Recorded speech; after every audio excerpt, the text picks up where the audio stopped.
Hey, it's Mike, and I'm here. I'm back, and I'm ready to talk about Hare Krishna, uh, the Hare Krishna Cult, their festival that's coming up around the world, the Ratha Yatra festival. In every major city around the world, this festival will be going on from now until September. It just moves around. It moves around from city to city, and so to find out where it is in your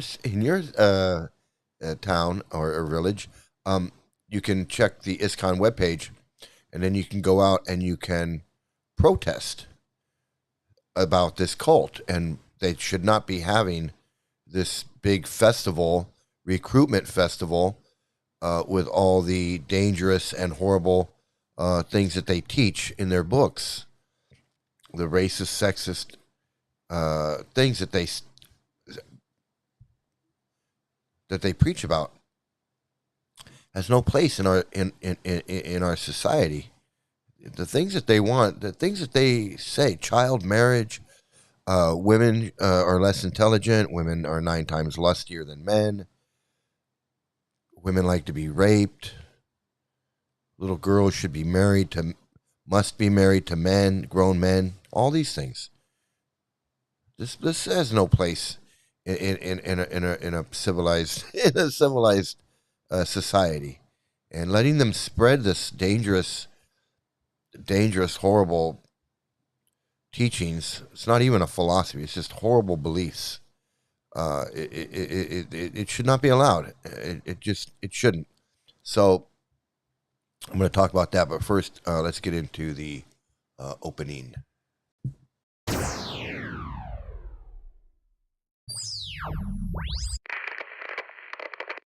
Hello. Hello.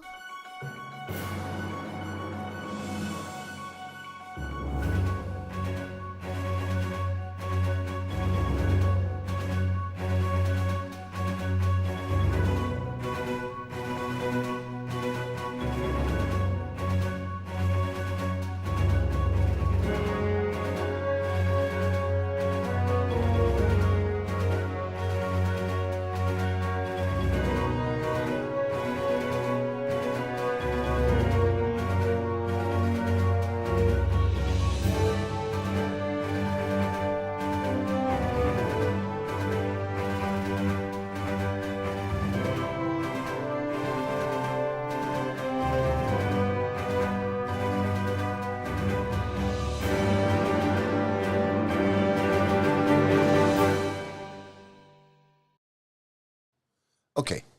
So now I want to, before I talk about the actual Roth Yatra festival, I want to just go over some things about the pedophilia in this cult, uh, because it needs to be said. I need to. It needs to be. It needs to be said again.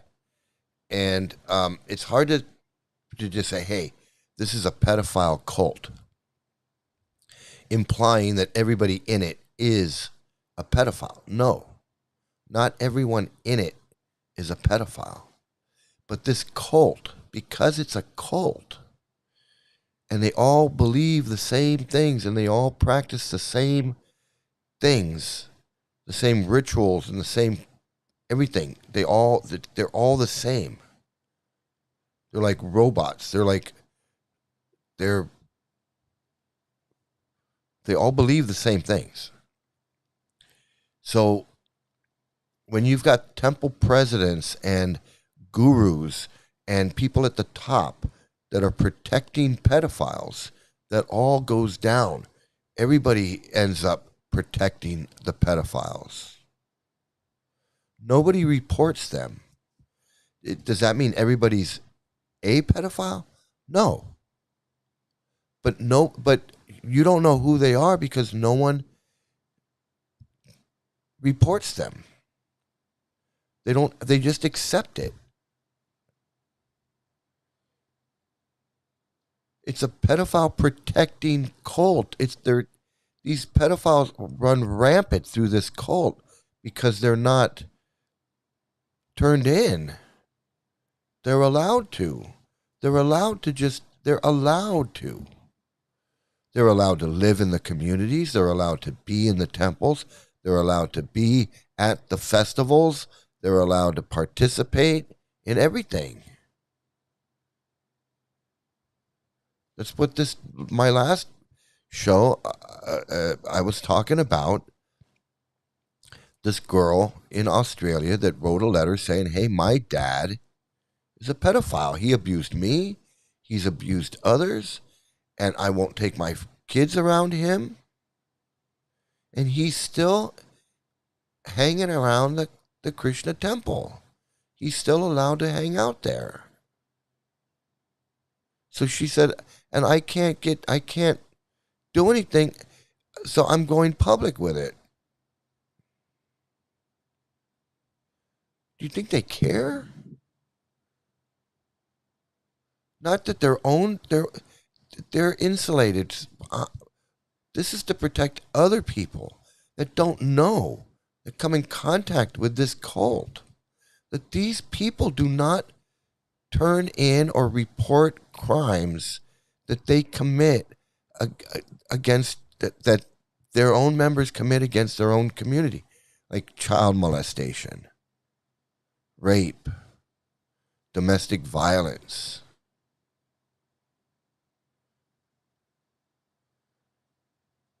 They traffic people through temples from other countries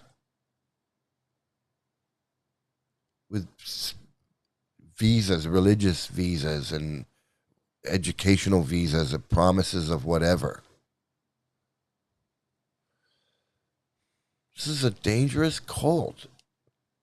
They traffic children. Children are dropped off at these schools in India and in Mayapur, not knowing what's going on. They take their children around to India, and they take their children around these people that harm kids, that believe in child marriage, that want 11-year-old girls for wives, for these grown men. Prabhupada says in his books, 11-year-old girls must be married to grown men. He was 22. His wife was 11. You say, well, that was back then, but no, he says that he wants that for now. He wants that for the whole world. He says, this is the problem, he says. Women are out of control. They're not married. They're not married young. They're given independence. They're allowed to go do whatever. That's the cause of society's problems, is women being able to just do whatever they want, having freedom, not being married when they're young girls. That's what his books say. That's what's in these books. Women are 9 times lustier than men. Women are less intelligent. Women are the personification of Maya. Maya is what screws up everything. Everything is Maya. Because everything is like some twisted Sigmund Freud. Everything is sexual. Everything is a woman's fault. For a man's, he's not spiritual. He falls down from spiritual life. He doesn't have spiritual life. Everything. Just like, Eve. Eve is the problem for Adam's whatever. Right? That it's the woman's fault. Well, it's even worse in the Hare Krishna. Prabhupada literally spells it out why women are so horrible.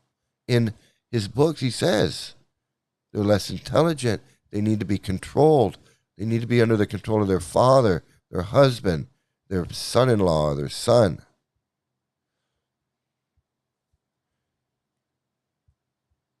So anyway, I'm gonna go back and I'm gonna explain, and I'm gonna read from this crazy man's webpage because he does a great job of documenting all the horrible things in this cult.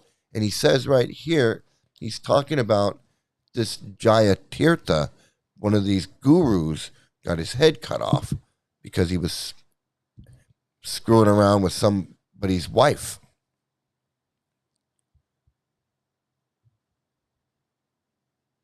This guy right here.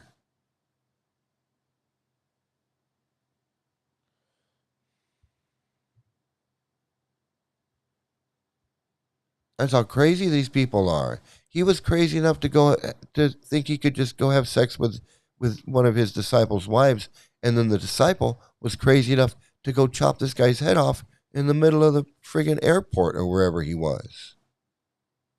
You know how crazy these people are?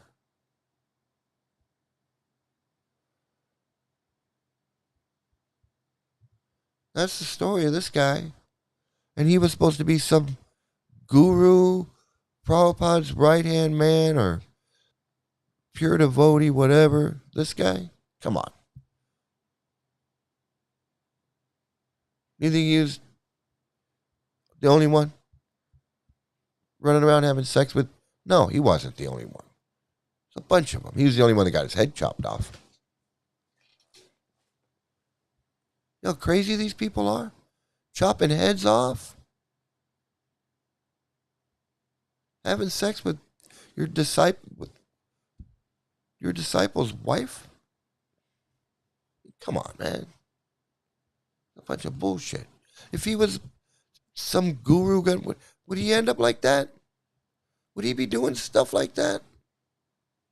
If it was really the Dalai Lama or the Pope or whatever that they claim to be, they all claim to be this pure devotee, talks to God or talks to Krishna, whatever. So he's talking about this guy that got his head chopped off. And he says, look, he says, so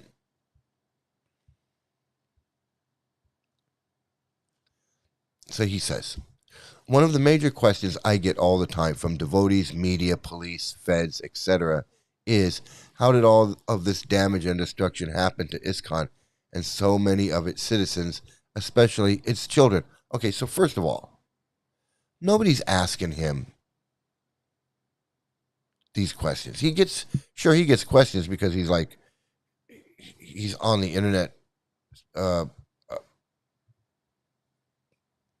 broadcasting these things, so people ask him questions, but it's not like CBS News or CNN is calling him up, or the police. I mean, he's seeking out publicity, the police or the federal.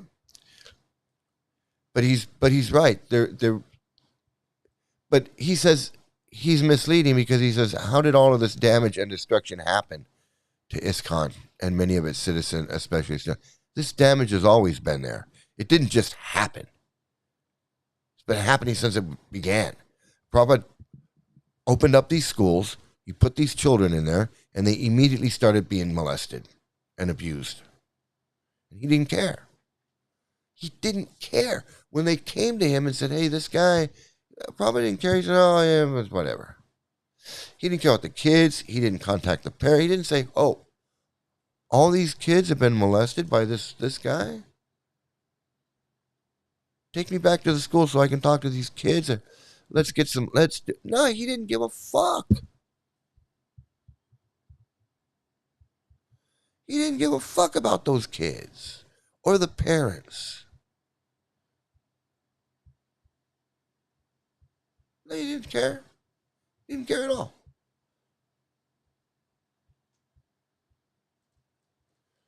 Why were so many devotees adding fuel to the fire by supporting these false gurus like Jai Tirtha? And why weren't these devotees instead helping him put out the fires? Because the books and the brainwashing says you don't. You support the gurus. That's what all these books say.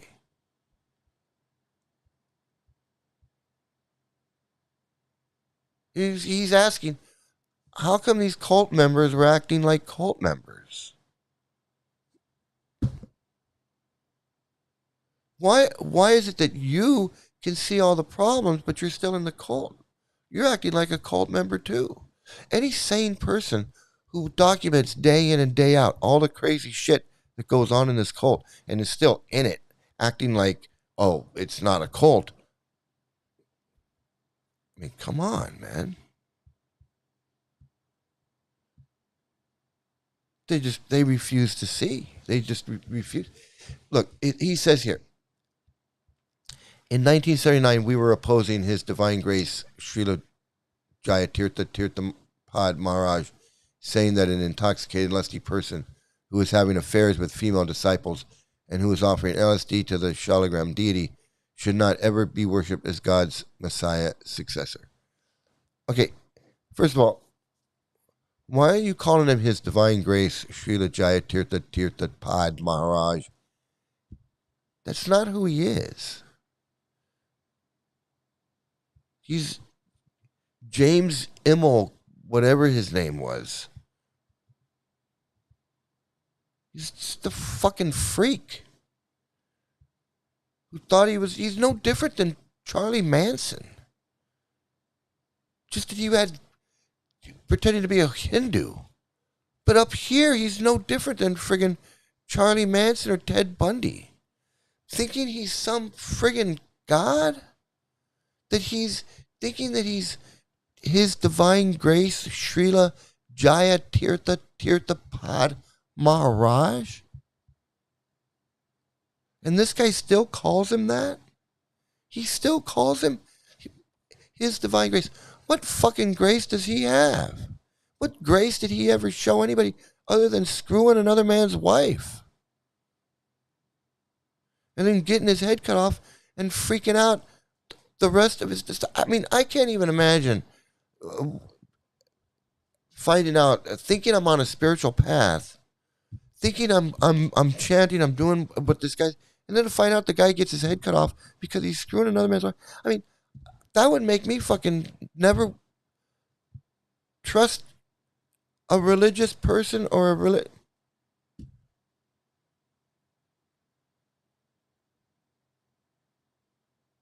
How can you still be in this fucking cult knowing that this guy, this Divine Grace, Jayatirtha friggin' idiot, had his head chopped off because he was sleeping with another guy's wife?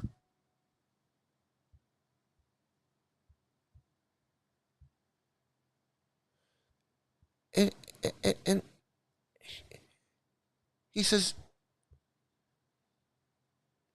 worse, I said Srila Prabhupada has said a guru who has sex with a follower is just like a father having sex with his own daughter. And that would mean Jayatirtha is a pedophile, at least de facto, or direct or indirect. And by worshiping pedophiles or de facto ones, the society would attract pedophiles, give shelter and sympathy to them, and thus apologize for them and defend them because we become what we worship. In other words, ISKCON would become a sort of pedophile magnet, which is what happened. No. Prabhupada was the pedophile. Prabhupada was 22 years old when he had sex with an 11-year-old girl that he says was his wife in an arranged marriage.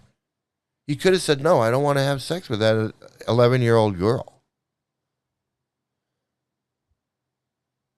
But he didn't. He went ahead and had sex with her. 11 years old. He was 22. So the pedophile is the founder of this cult. And he put in his books that he wants 11-year-old girls to be married to 22 to 25-year-old men. That's in the books. Child marriage is in the books. Prabhupada having sex with an 11-year-old girl, that's history. It had nothing to do with Jayatirtha having sex with another man's wife.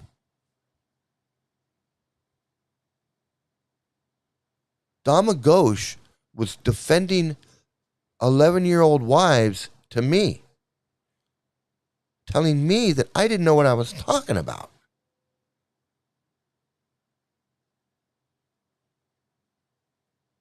Dama Ghosh was trying to convince me that there's nothing wrong with grown men having sex with an 11-year-old girl. I wasn't having it. I wasn't having it. I didn't care that Prabhupada did it. Well, if Prabhupada did it, then it must be okay. No. No. That's when I said, I'm not in your fucking cult. You gonna sit there and defend that?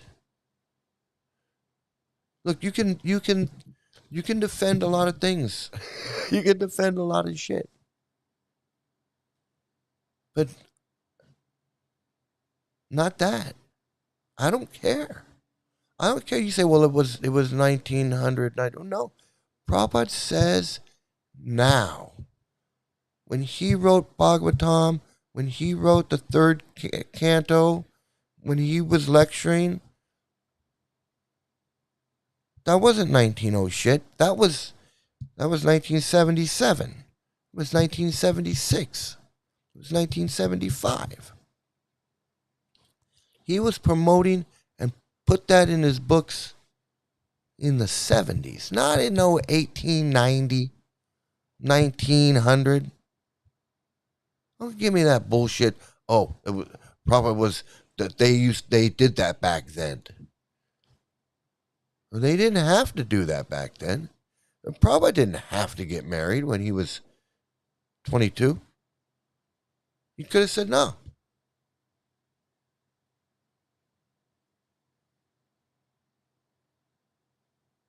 That's why they defend pedophilia. That's why they don't care that grown men are having sex with little girls. That's why the guy could have sex with the girl behind the festival, behind the stage at the festival, and then just dump her off in the road and go get back up on stage. Like nothing happened. Grown man raping a 13-year-old girl and then just walking back up on stage like nothing happened.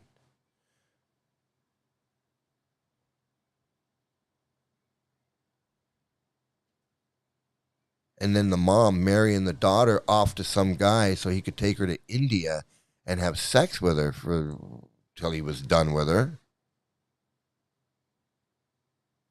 That's from Prabhupada's books, man. That's what Prabhupada's books do to people. Put these little kids in a school and just let nature take its course while they're off running around chanting Hare Krishna, and they don't even know what the fuck is happening to their kids. And then their guru one day says, oh, I need a wife for my disciple. He wants to get married. I need your daughter. She's 12, 13. Why not? Or your daughter gets molested in the school or at the temple like my daughter. And they go, oh, sorry, well, don't call the police, though. We'll handle it. We'll handle it. And what are you going to handle?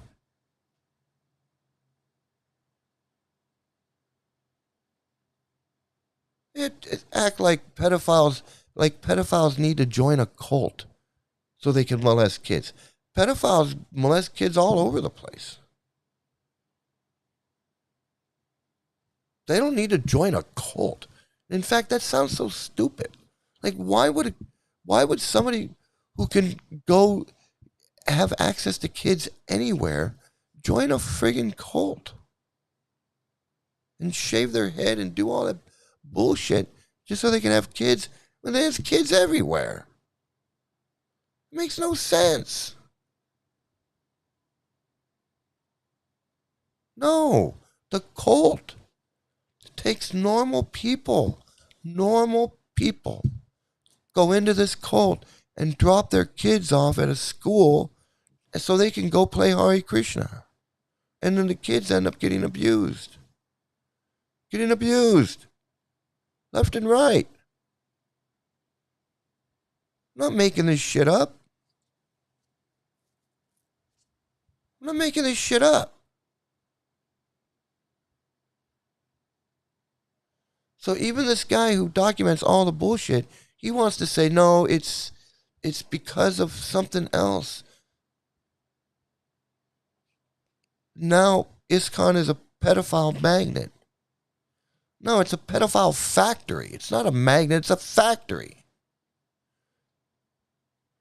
When you got Dama Ghosh on the phone trying to convince me that pedophilia is okay, that it's okay for grown men to have sex with 11-year-old girls. He's trying to convince me on the phone that it's okay.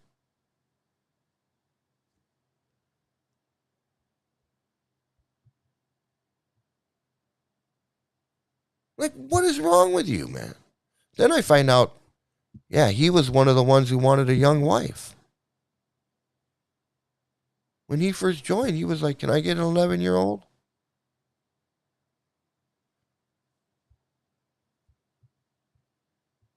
You know, fucking, these people are fucking disgusting.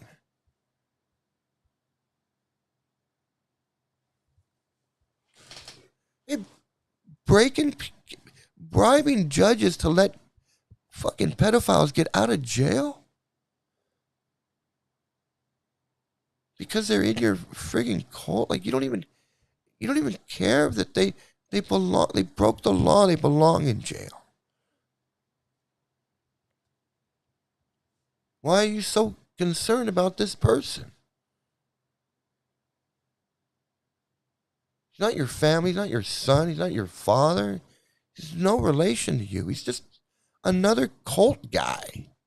But you're so wrapped up in this cult and this whole thing that you're willing to raise money and go pay to get this pedophile out of jail because he's got a friggin' Krishna name like you got a Krishna name. Because you guys used to sell books together back in the fucking parking lot. What the fuck? Like, I give a shit. You want me to go along with your bullshit? Pedophile buddy? You want me to go along with that? Because why?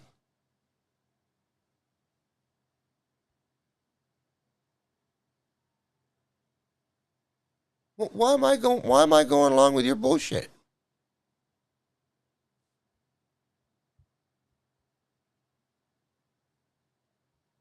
He says here, okay, so gradually the child molesting issue just got worse and worse, and the pedophiles started to gradually invade and infest the ISKCON society more and more, and especially the schools. Same thing when we said the situation for children is getting worse, and not only that, just having children worship conditioned souls as guru is going to break their faith in the religion. I was ignored, if not suppressed. Yeah, exactly. The molesting got worse because it's a friggin' pedophile factory. It churns out hatred towards women, sexism, racism. Women are stupid. They're lusty and stupid, and they should be married at 11 years old. And then you got a bunch of men living in an ashram where they can't have sex. What do you think is going to happen? What do you think is going to happen?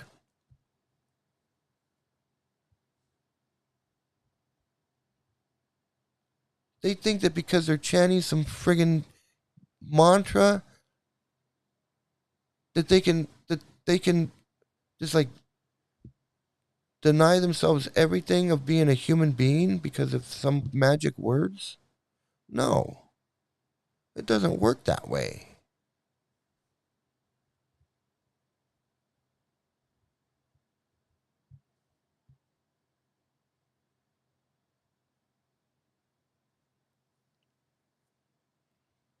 So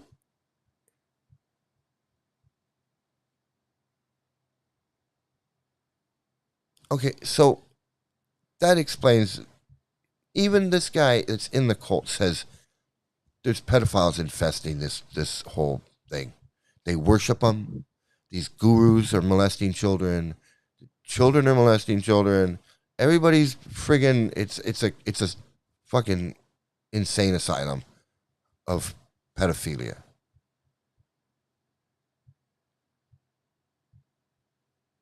Gurus getting their heads chopped off. Gurus leaving with underage girls, leaving with their sex therapists, leaving with other disciples' wives, children being molested. I mean, all this stuff is going on, and then they got the nerve to have a big festival to try to get more people to join this friggin' insanity. That is crazy.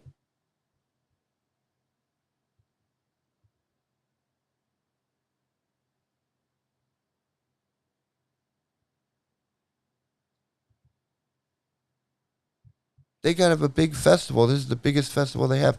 They go every city around the world, big city around. They have a big festival, and some smaller cities too. They have festivals there too, all designed to just recruit people into this cult of.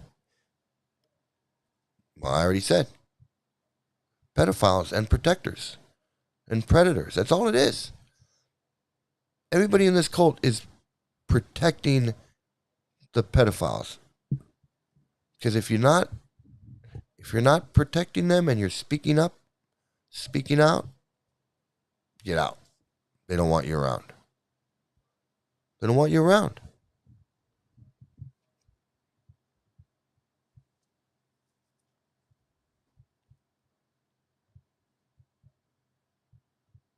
The entire Bharatvarsh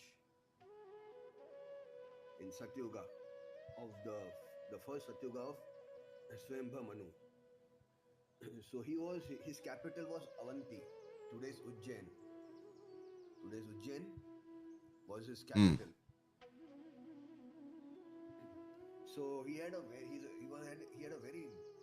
deep desire to see the Lord face to face, Shakshat Darshan of the Lord.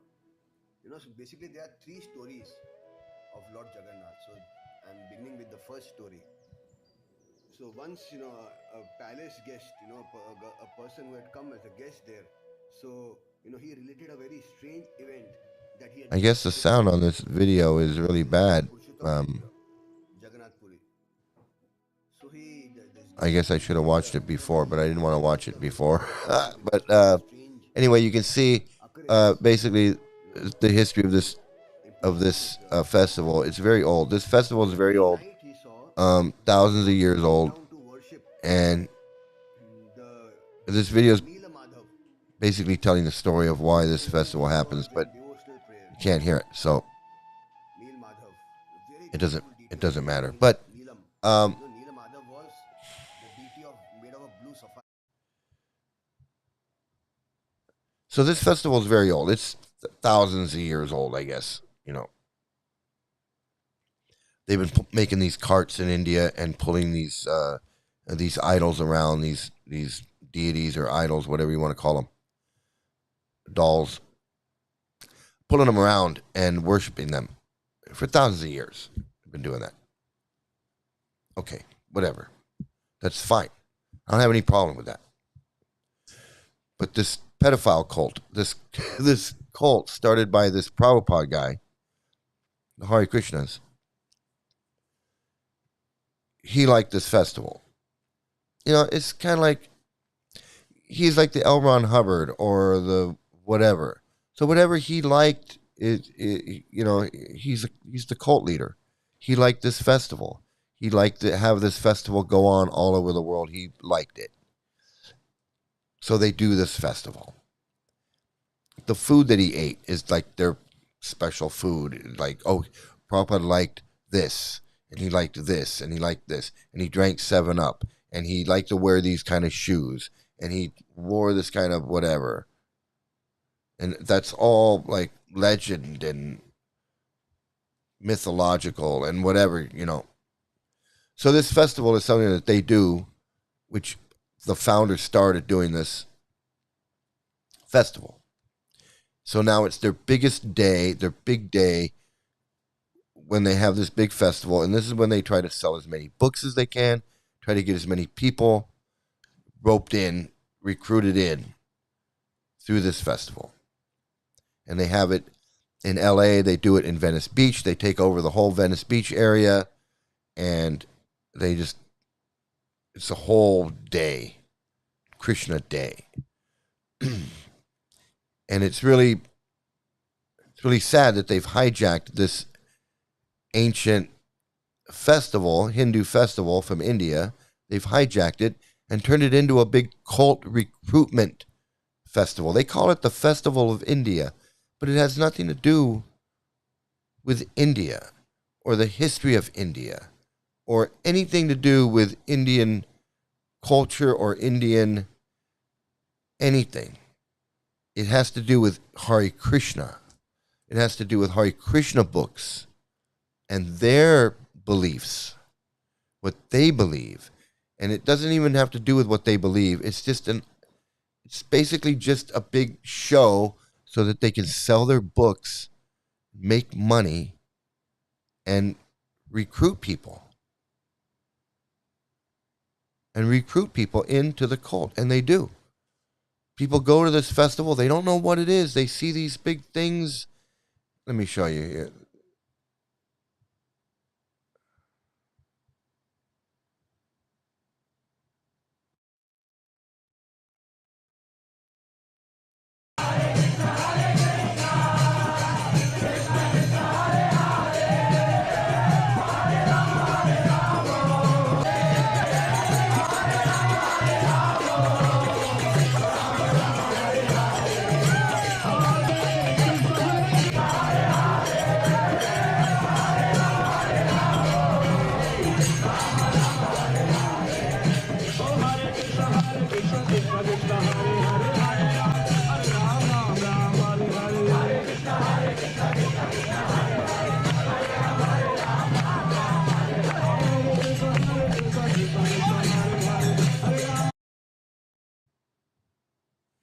So they do this every year in every big city, and they do it like Fifth Avenue. They do it Venice Beach. They do it Golden Gate Park. They do it.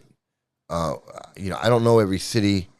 The big, Times Square, whatever, in the big area in every city where they hold it, but it's usually in the big downtown or the main touristy big area where in the city where they hold this. So they can get maximum exposure is what they want. Maximum exposure, sell as many books, sell as much food, put on a big show, and as you can see, all these people that have never seen this before.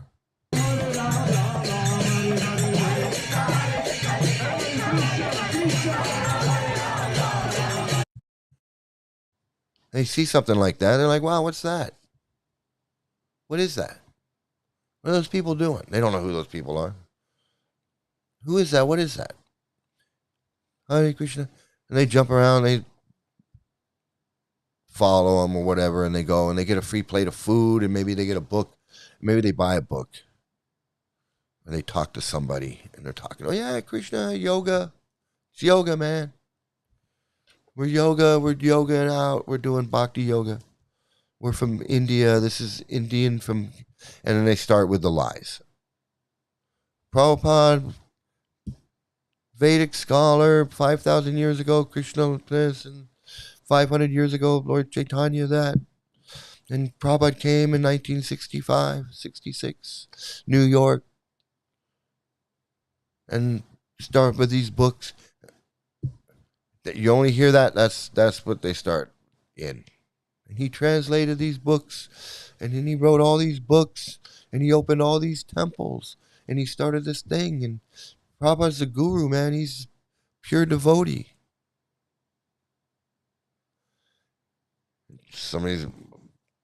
Certain amount of people are going to be like, oh, really? Wow, what is that? I don't know. What are you talking about?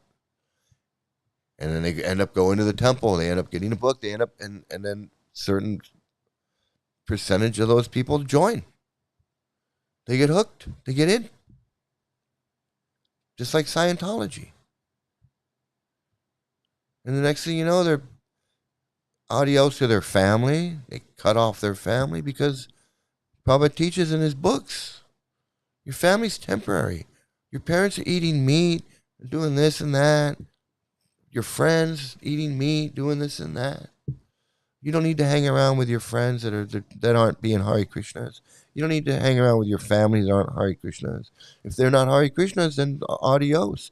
You know, sometimes in life, you take different paths. Sometimes husband and wives. Sometimes the husband gets into the Hare Krishna, the wife doesn't. Or the wife gets into it, the husband doesn't. They split because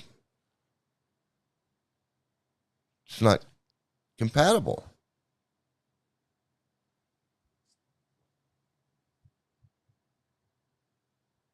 Your children aren't important.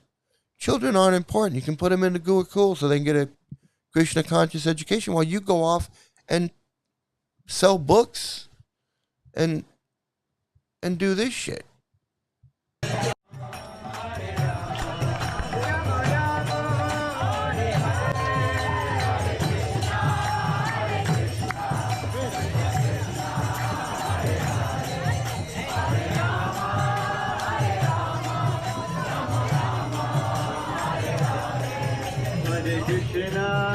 Hare Krishna, Krishna.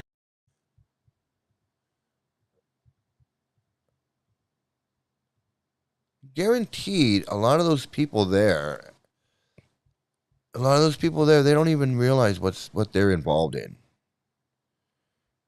They're so deep in the cult. They understand that women are less intelligent because it's in the books. So they understand that women are less intelligent. They understand the racism. That black people belong in the jungle. They understand that. But they don't fully understand the ramifications of the pedophilia in the books, the child marriage, Krishna and the gopis, and how all of that and how all that sexism and racism and that all that pedophilia is all mixed together and churned around, and just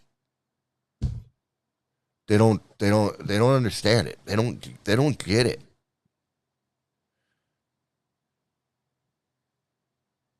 And then they go, well, there's like that one guy. These gurus are bogus. They're pedophiles. They're doing this, they're doing that. Well, yeah.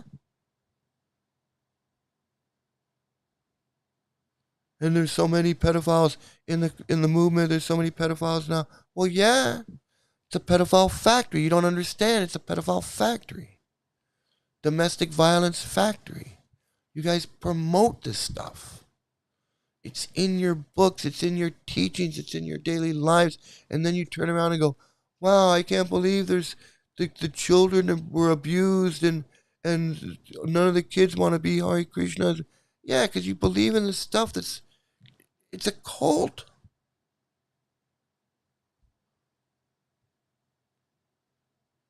"99% of the children aren't Hare Krishnas." No. Nobody in their right mind wants to be part of that. They grow up and they bail. These children grow up and realize that there's a real world out there and this is all bullshit. And I've been abused. Grow up being abused for this bullshit? Man, I don't understand how they've got any children in this movement once they grow up and realize what they've lived through, what they're living through, what this whole thing is about. I can't believe they got any.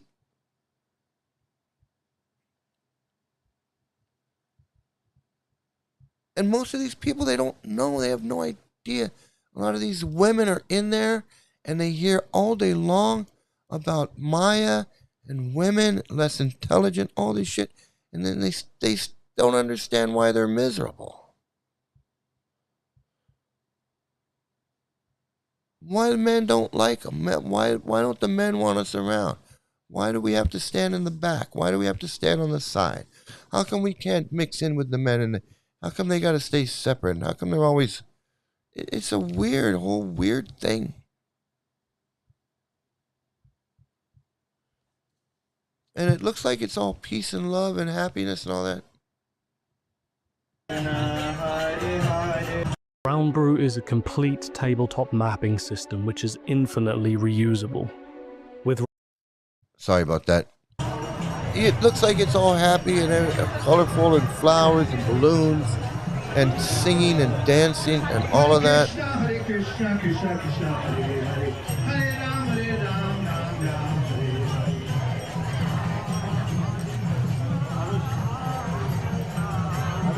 Hare Krishna, Krishna Krishna, Hare Hare, Hare Ram, Ram Ram,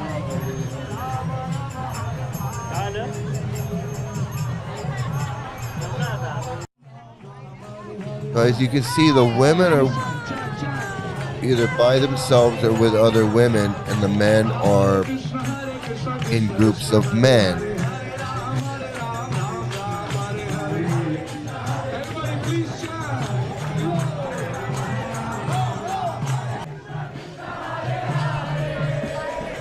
See here, the women are dancing and singing together in a group.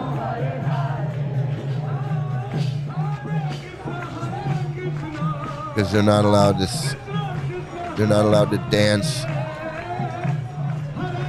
with their husbands or their boyfriends. They can't join in the group. The men are in the back singing, and the women put on a show.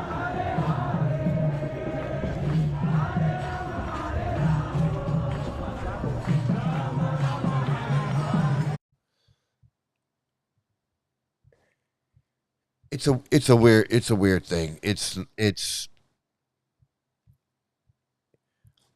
if you don't really look and you just glance at it, you go, wow, this looks all love and peace and happy chanting and whatever. But when you really look at it, it's weird. With the women together and the men all together, and they don't. And then no one really looks. I mean, look at this picture. I mean,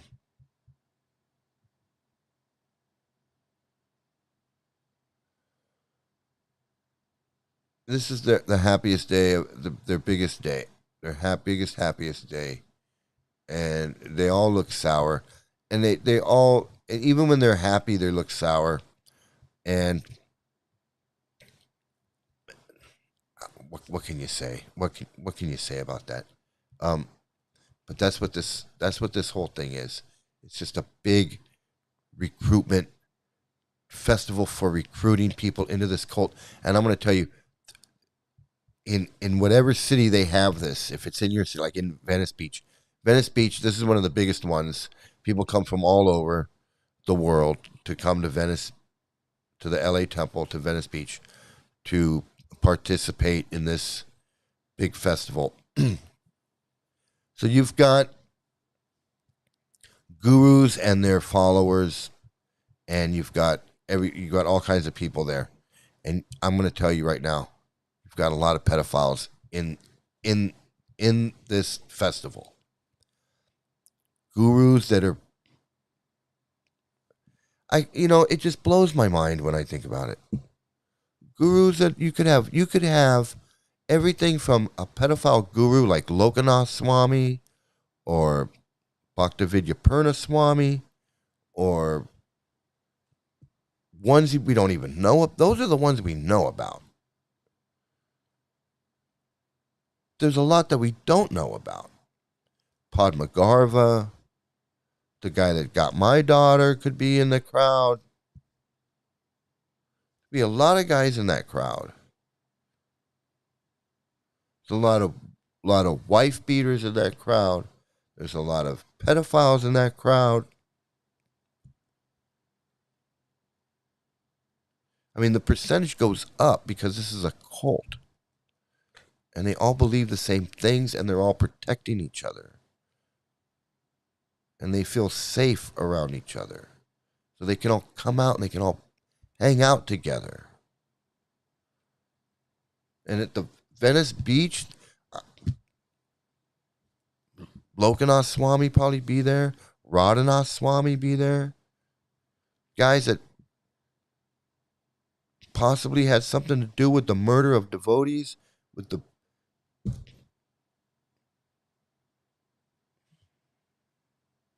hanging out at this Venice Beach festival.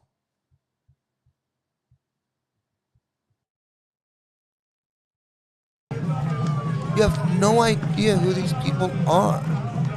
Well, I do. I know who these people are. I have a good idea who these people are because I recognize these people. I recognize a bunch of these people.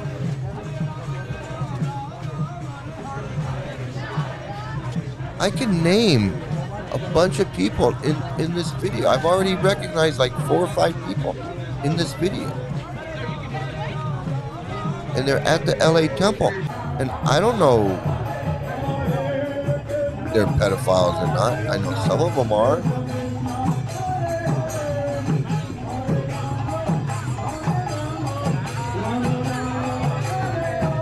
You could be standing right there and standing right next to somebody, and he could be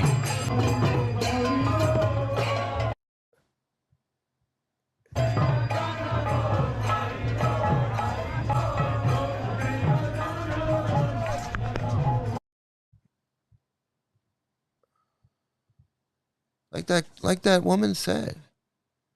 She was at a festival, a Hare Krishna festival, and the guy was he was a kirtan singer.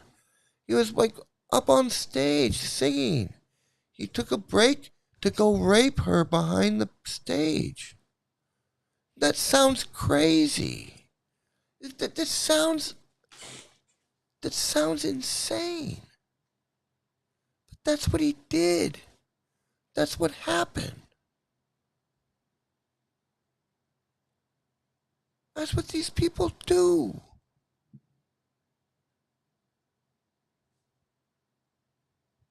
You don't know who these people are.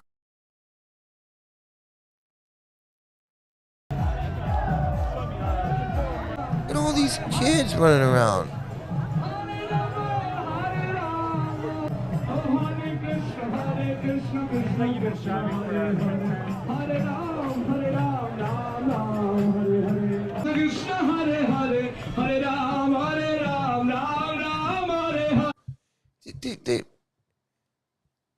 These people think that little girl down there should be married when she turns 11.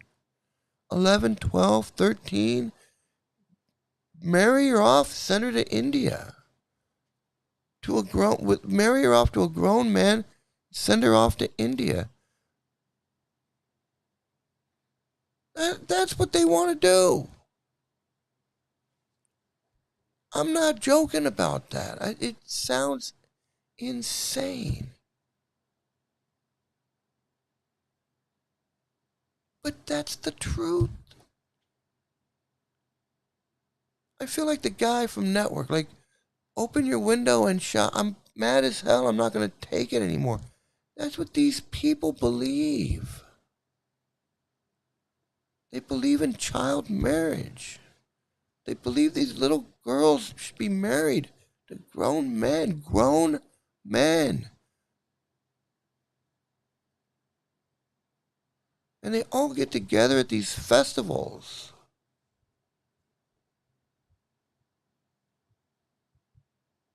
It's disgusting. The city allows this. Like, the city can't look up and investigate who are these people? What do they believe?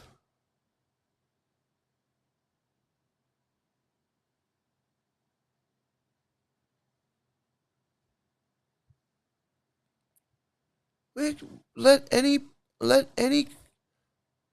criminal organization can just hold a big festival, parade?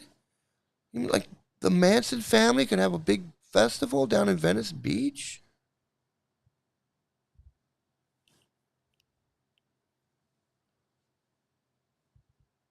crazy. The shit these people believe, they get to have a big fucking festival on Venice Beach. All over the world.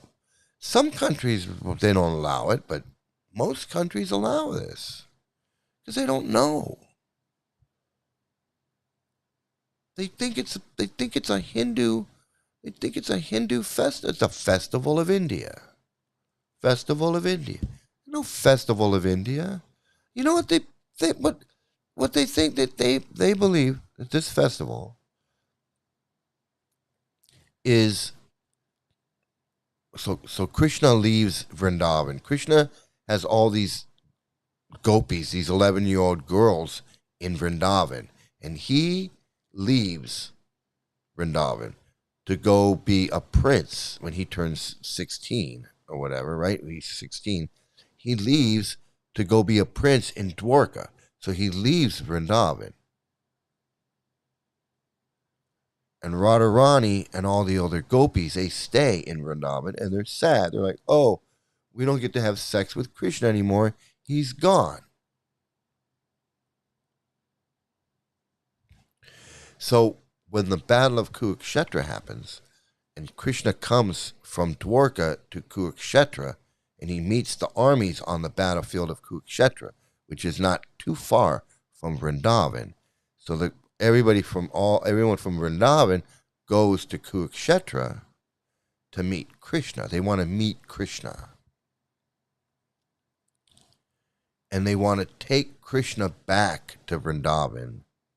The gopis want to take Krishna back to, they want to pull him back to Vrindavan so they can have sex with him. So they want to be with Krishna again. So they want to pull Krishna back. So they go and they meet him and they try to persuade him to go back to Vrindavan. So that's what so to the Hare Krishnas, this festival represents the inhabitants of Vrindavan and the gopis, the 11-year-old girls, trying to get Krishna to come back to Vrindavan with them. And the pulling of the cart is like symbolic of them pulling the Krishna back to Vrindavan so they can have their sex orgy, basically. That's what it's about. So that's their take on this whole festival. So that in itself, when you hear what Prabhupada says, when he explains this story that I just told you about the gopis pulling the carts back to Vrindavan, everybody's supposed to be in the mood of these gopis dancing in front of the carts. Oh, we're taking Krishna back to, we're all gopis. We're all female.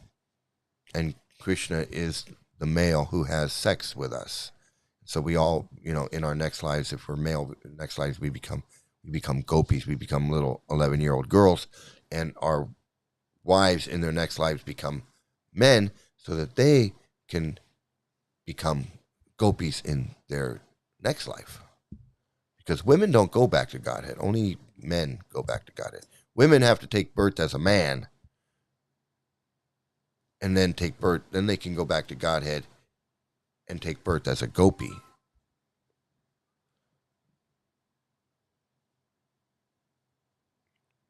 So that's weird in itself. That in itself is pretty weird, because then when you're born as a gopi in Vrindavan, then you get to go have sex with Krishna. And that's the perfection of life. That's the ultimate stage of Madhurya Ras, is conjugal love with Krishna. Conjugal love. Conjugal love. Sex with Krishna. It's the highest form of love for Krishna.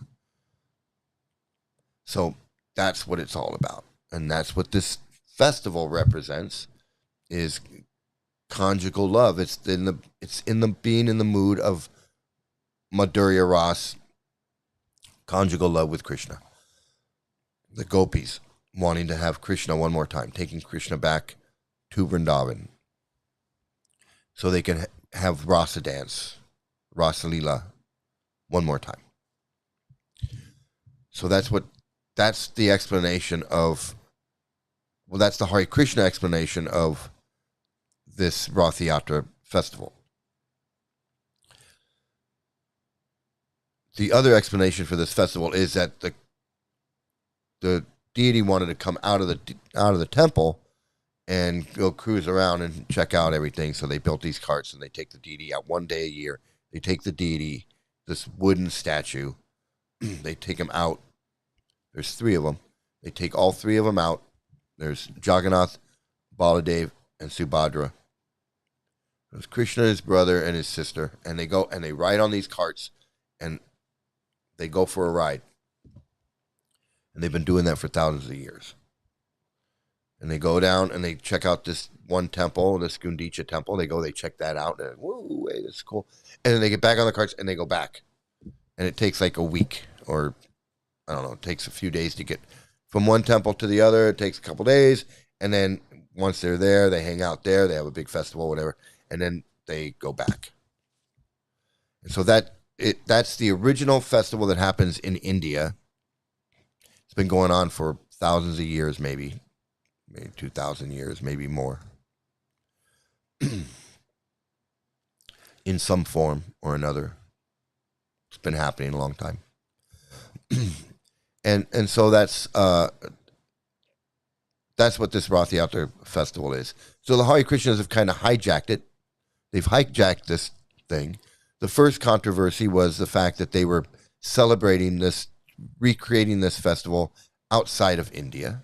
The second thing was they build these carts that are not,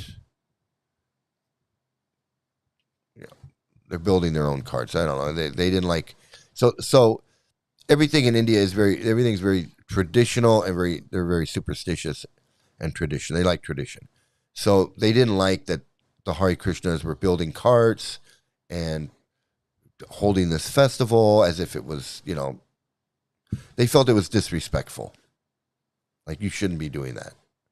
Like, we do this here. This is our thing. And you're doing it is disrespectful of the whole idea. But the Hare Krishnas have been doing it for 50 years now or more, all over San Francisco, LA, Chicago, San Diego, San Francisco, Tokyo, London, Barcelona, wherever. They do it all over the world. And like I said, it's a big pedophile cluster of pedophiles and protectors, and they're disgusting books. It's a big recruitment. That's all it is. It has nothing to do with India. It has nothing to do with Indian culture, Festival of India. It's nothing to do with that. They don't tell you about the history of India, Indian figures in history, historical Indian figures that led to the formation of India as a country, or India progressing through history, or leaders of Indian culture, or Indian poetry, or literature, or politics, anything. They don't talk about any of that. They don't talk about anything that has to do with anything about India, or Indian history, or anything. They just talk about their cult, the Bhagavad Gita, Srimad Bhagavatam, Prabhupada, the cult leader, Lord Chaitanya, another cult leader. That's all they talk about. It has nothing to do with India. It has to do with their cult. And their cult teachings, their cult beliefs, their cult superstitions. That's all it is. It's all about their cult. It has nothing to do with India. Has nothing to do with Indian culture. Has nothing to do with India as a country. It has nothing to do with anything other than Hare Krishna cult. It has nothing to do with the Vedas. Has nothing to do with Sanatana Dharma. Has nothing to do with anything Indian or Hindu or anything. It's just Hare Krishna cult festival.